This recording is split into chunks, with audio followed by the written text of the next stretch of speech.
अस्सलाम वालेकुम। आज आप लोगों के साथ सर्दियों की बहुत ही ताकतवर सौगात पंजीरी की रेसिपी शेयर करूंगी। इस रेसिपी में आज हम लोग तमाम कुदरती अज्जा का इस्तेमाल करेंगे जिसके फ़ायदे बहुत ज़्यादा हैं। जिन लोगों को कमर दर्द, सर दर्द या हड्डियों के दर्द की प्रॉब्लम है या जो लोग थके थके रहते हैं उनके लिए ये बेस्ट फार्मूला है। और जिन लोगों की नज़र कमज़ोर है और जो ज़्यादातर कंप्यूटर पर काम करते हैं या जिन बच्चों के इम्तिहान सर पर हैं वो इसका इस्तेमाल ज़रूर करें।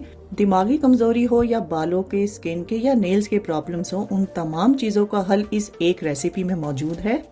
पंजीरी की इस रेसिपी में हम टोटल 15 कुदरती चीज़ों का इस्तेमाल करेंगे, लेकिन इसके फ़ायदे 1500 से भी ज़्यादा हैं। न्यू मदर्स और दूध पिलाने वाली माओं के लिए भी ये बेहतरीन ग़िज़ा है। तो टाइम को बिना ज़ाया किए जल्दी से रेसिपी स्टार्ट करते हैं। सबसे पहले हम यहाँ पर आधा कप यानी 50 ग्राम के बराबर सौंफ लेंगे और इसको अमाम दस्ते में डालकर हल्का हल्का सा कूट लेंगे। क्योंकि सौंफ के ऊपर बारीक तिनकों जैसी एक लेयर होती है जिसको पंजीरी में अगर डायरेक्ट इस्तेमाल किया जाए तो खाते हुए आप लोगों को खांसी लग सकती है या ये तिनकों के पीस दांतों में फंस भी सकते हैं। इनको रिमूव करना बहुत ज़रूरी है। अब इस कुटी हुई सौंफ को आप लोग स्ट्रेनर में डालकर इसको अच्छी तरह से छान लेंगे। सौंफ हाजमे को तो बेहतर करती है लेकिन ये नज़र के लिए बहुत ही फायदेमंद होती है। सौंफ को छानते हुए जो बुरादा इसमें से निकलेगा आप लोगों ने उसको हाथों की मदद से छटकते हुए एक साइड पे करना है। जब आप लोग इसको छटक रहे होंगे तो इसमें से सौंफ के पीसेस एक साइड पर हो जाएंगे और जो तिनके हैं जो हमें नहीं चाहिए वो एक साइड पर हो जाएंगे। अब इसमें से निकली हुई सौंफ को आप लोगों ने हाथ से एक साइड पे कर देना है और जो तिनके निकले हैं आप लोग उसको एक साइड पे करके वेस्ट कर देंगे। सौंफ को ज़ाया नहीं करेंगे, इसको हम लोग पंजीरी में इस्तेमाल करेंगे। अब हम यहाँ पर एक खुला सा पैन लेंगे और इसमें 2 टेबलस्पून देसी घी शामिल करेंगे। इस रेसिपी में आप लोगों ने देसी घी का ही इस्तेमाल करना है। अब इसमें हम 100 ग्राम यानी 3/4 कप के बराबर गोंद का इस्तेमाल करेंगे और इस घी में आप लोगों ने आधी आधी करके ये गोंद फ्राई करनी है। एकदम से सारी गोंद नहीं डाल देंगे। अगर आप लोग सारी गोंद एक साथ डाल देंगे तो ये आपस में चिपक जाएगी और इसको आप लोगों ने लो फ्लेम पर फ्राई करना है। इसकी फ्राई होने की निशानी है कि ये जब पॉपकॉर्न की तरह फूलने लगे और जब आप लोग इसको हाथ में दबा के चेक करेंगे तो ये पाउडर बन जाएगी, तब आप लोगों ने इसको निकाल लेना है। गोंद इस रेसिपी की सबसे पावरफुल चीज़ है और इसका इस्तेमाल आप लोगों ने ज़रूर करना है। गोंद का इस्तेमाल करने से हड्डियां मजबूत होती हैं और ये दिमागी कमज़ोरी को दूर करती है। माइग्रेन के लिए, वज़न कम करने के लिए और ग्लोइंग स्किन के साथ साथ ये कॉन्स्टिपेशन के लिए भी एक बेहतरीन चीज़ है। गोंद फ्राई करते हुए अगर आप लोगों को घी कम लगे तो आप लोग एक और टेबलस्पून घी का इस्तेमाल कर सकते हैं। अब उसी पैन में 2 से 3 टेबलस्पून मजीद देसी घी डालेंगे और इसमें 3 कप के बराबर मखाने डालेंगे जिनका वजन 55 से 60 ग्राम तक होना चाहिए। मखानों में गोश्त से भी ज़्यादा ताकत होती है और ये मर्द और औरत दोनों के लिए बहुत फ़ायदेमंद होते हैं। औरतों के पोशीदा अमराज और मर्दाना कमजोरी के लिए ये बेहतरीन चीज़ है। मखानों को भी लो फ्लेम पर अच्छी तरह से भून लेंगे और इसको चेक करने का तरीका है कि जब आप लोग मखाने को हाथ में दबाएंगे तो ये एकदम से टूट जाएगा। जब इस तरह की कंडीशन में मखाने आ जाएं तब आप लोगों ने इनको निकाल लेना है। गोंद को भी भूनकर आप लोग अलग रखेंगे और मखानों को भी भूनकर आप लोगों ने अलग रखना है। मखानों को बहुत ज़्यादा ओवर फ्राई नहीं करेंगे, बस हल्का सा पिंक जैसे ही कलर आ जाए तब आप लोग इसको निकाल लेंगे। अब फिर से पैन में 2 से 3 टेबलस्पून देसी घी डालेंगे और इसमें 3/4 कप यानी 100 ग्राम के बराबर बादाम डालेंगे। अब इसमें 1/3 कप यानी 50 ग्राम के बराबर काजू शामिल करेंगे और इन दोनों चीज़ों को भी आप लोगों ने लो फ्लेम पर रोस्ट करना है। बादाम और काजू दोनों ही दिमागी कमजोरी को दूर करते हैं। काजू में बहुत ज़्यादा विटामिन्स पाए जाते हैं जो कि शुगर के पेशेंट्स के लिए और दिल के मरीजों के लिए बेहतरीन है और ये दोनों चीज़ें आपके इम्यून सिस्टम को बेहतर करते हैं और खून की कमी को भी पूरा करते हैं। अब इसको भी निकाल कर आप लोगों ने एक अलग बर्तन में रखना है। अब इसमें हम आधा कप यानी 50 ग्राम के बराबर अखरोट डालेंगे और इनको भी आप लोगों ने लो फ्लेम पर रोस्ट करना है। अखरोट के हेल्थ बेनिफिट्स भी बहुत ज़्यादा हैं। ये शुगर और हाई ब्लड प्रेशर को कंट्रोल करता है और हड्डियों को मजबूत बनाता है। अब इसको भी आप लोगों ने बादाम और काजू के साथ रखना है। अब इस पैन में हम आधा कप यानी 50 ग्राम के बराबर पिस्ता शामिल करेंगे और पिस्ते को भी आप लोगों ने लो फ्लेम पर रोस्ट करना है। पिस्ता दिल और दिमाग को मजबूत करता है और हाफजे को तेज करता है और गुर्दों की सफाई में ये अहम किरदार अदा करता है। हर चीज़ को अगर एतदाल में खाया जाए तो उसके फ़ायदे आपके जिस्म को मिलते हैं, लेकिन अगर आप लोग उसका ज़्यादा इस्तेमाल करेंगे तो यकीनन वो आपकी सेहत के लिए ठीक नहीं।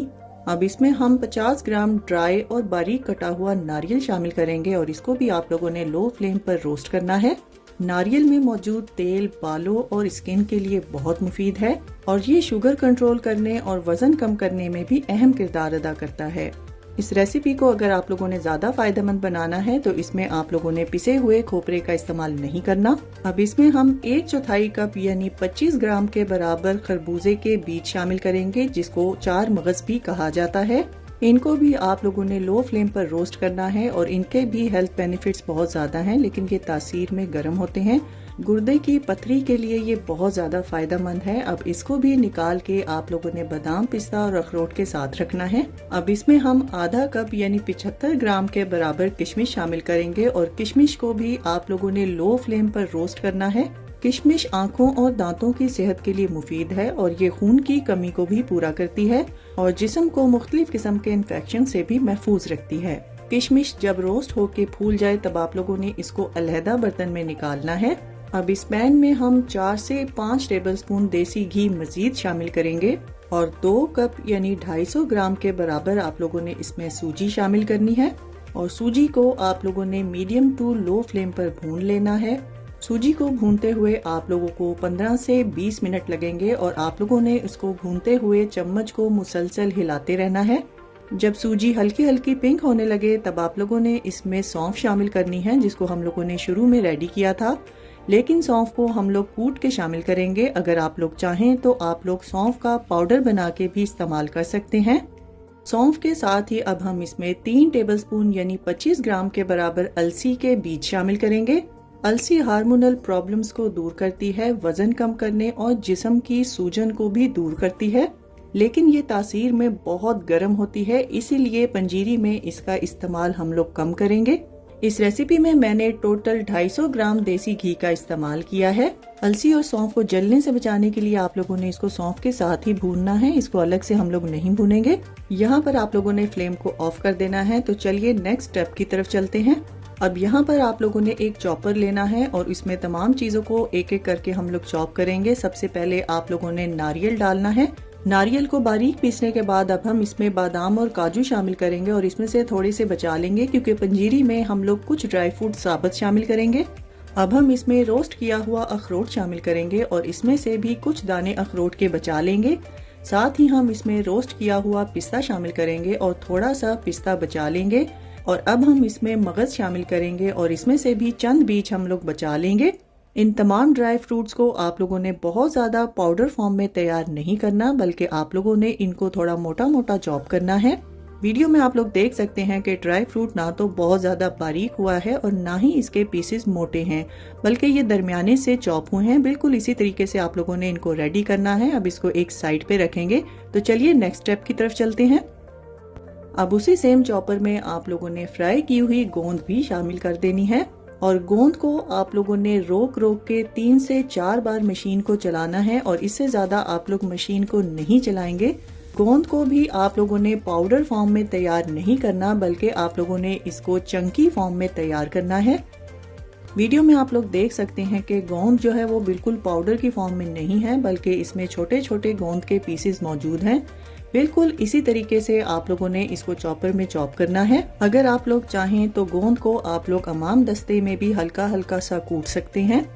अब उसी सेम चॉपर में आप लोगों ने रोस्ट किए हुए मखाने भी शामिल करने हैं और इसमें से भी मैं थोड़े से मखाने बचा लूंगी क्योंकि पंजीरी में मैं थोड़े से साबुत मखाने भी शामिल करूंगी। इसको भी आप लोगों ने मशीन को रोक रोक के 1 से 2 बार चलाना है और बहुत ज्यादा पाउडर नहीं बनाएंगे। इसको भी मोटे मोटे टुकड़ों में चॉप करेंगे। वीडियो में आप लोगों को जिस तरह से मखाने पिसे हुए नजर आ रहे हैं, बिल्कुल इसी तरीके से आप लोगों ने भी इनको रेडी करना है। मखानों को भी अगर आप लोग चाहें तो अमाम दस्ते में कूट सकते हैं। अब यहाँ पर हम लोग पंजीरी की मिक्सिंग करेंगे और भुनी हुई सूजी में आप लोगों ने पिसे हुए मखाने शामिल करने हैं। साथ ही इसमें चॉप किए हुए ड्राई फ्रूट्स और गोंद भी हम लोग शामिल कर देंगे। रोस्ट की हुई किशमिश को साबुत शामिल करेंगे और 1 टीस्पून के बराबर इलायची का पाउडर शामिल करेंगे। और अब जो साबुत ड्राई फ्रूट हम लोगों ने बचा के रखे थे वो भी इसमें शामिल करके इसको एक साइड पे रखेंगे। तो चलिए नेक्स्ट स्टेप की तरफ चलते हैं। पंजीरी को मिठास देने के लिए भी हम नेचुरल चीज का इस्तेमाल करेंगे। इसके लिए आप लोगों ने एक पैन में 250 ग्राम के बराबर गुड़ को पीस के शामिल करना है और इसमें 1/4 से लेके 1/3 कप के बराबर आप लोग पानी शामिल करेंगे और इसको मिक्स करते हुए आप लोगों ने मीडियम फ्लेम पर कुछ देर के लिए पकाना है। इस शीरे को आप लोगों ने बहुत ज्यादा पतला भी नहीं तैयार करना और इसको आप लोगों ने बहुत ज्यादा थिक भी नहीं करना। अब एक स्ट्रेनर की मदद से आप लोगों ने गुड़ के शीरे को छानते हुए इस पंजीरी में शामिल करना है। ये स्टेप करने से गुड़ में मौजूद कोई भी गंदगी या कोई तिनका वगैरह जो है वो निकल जाएगा। गुड़ का शीरा बनाकर अगर पंजीरी में शामिल किया जाए तो पंजीरी की मिक्सिंग बहुत अच्छे से होती है। शीरा शामिल करने के बाद आप लोगों ने पंजीरी को बहुत अच्छे से मिक्स करना है। तो लीजिए तैयार है हमारी बहुत ही मजेदार और बहुत ही ताकत से भरपूर पंजीरी, जिसको नेचुरल चीजों के साथ तैयार किया है। और तैयार की हुई पंजीरी को आप लोग एयर टाइट कंटेनर में डालकर बिना फ्रिज के सर्दियों के मौसम में 1 से 2 माह तक के लिए स्टोर कर सकते हैं। और अगर आप लोग इसको बनाकर फ्रिज में रखना चाहते हैं तो 6 माह तक के लिए आप लोग इसको आसानी से स्टोर कर सकते हैं। अगर आप लोगों में से किसी को देसी घी नहीं पसंद तो आप लोग तमाम ड्राई फ्रूट्स को कोकोनट ऑयल में भी रोस्ट कर सकते हैं। इस रेसिपी में आप लोग अपनी मर्जी के हिसाब से ड्राई फ्रूट्स की मिकदार को बढ़ा या घटा सकते हैं, लेकिन जिन चीजों की तासीर मैंने आपको बताई है कि बहुत ज्यादा गर्म है, उनका इस्तेमाल आप लोगों ने बिल्कुल उसी तरह से करना है जितना मैंने आपको बताया है। डिलीवरी के बाद न्यू मदर्स को ये पंजीरी इंस्टेंट ताकत देती है। बच्चे, बड़े, बुजुर्ग सब लोग इसका इस्तेमाल कर सकते हैं, लेकिन 2 से 3 टेबलस्पून से ज्यादा आप लोगों ने इसका इस्तेमाल नहीं करना। जैसे कमजोरी जिस्म को आहिस्ता आहिस्ता होती है, इसी तरह से ये पंजीरी भी आहिस्ता आहिस्ता से आपके जिस्म को फायदा पहुंचाएगी। और ऐसा बिल्कुल नहीं है कि 1 से 2 दिन पंजीरी का इस्तेमाल करने से आप लोग आइंस्टाइन या सुपरमैन बन जाएंगे। लेकिन मैं दावे से कहती हूँ कि अगर आप लोग इसको अपनी डाइट का हिस्सा बनाएंगे तो आपका दिमाग कंप्यूटर से भी तेज चलने लगेगा। इंशाल्लाह मुझे पूरी उम्मीद है कि आप लोगों को ये मेरी इम्यून बूस्टिंग रेसिपी बहुत ज़्यादा पसंद आएगी। और अगर रेसिपी पसंद आए तो इसको ज़्यादा से ज़्यादा शेयर कर दीजिए और लाइक और कमेंट करना ना भूलिएगा। तो फ्रेंड्स, ट्राई समथिंग डिफरेंट। अपना बहुत सारा ख्याल रखिएगा, दुआओं में मुझे याद रखिएगा। अल्लाह हाफिज।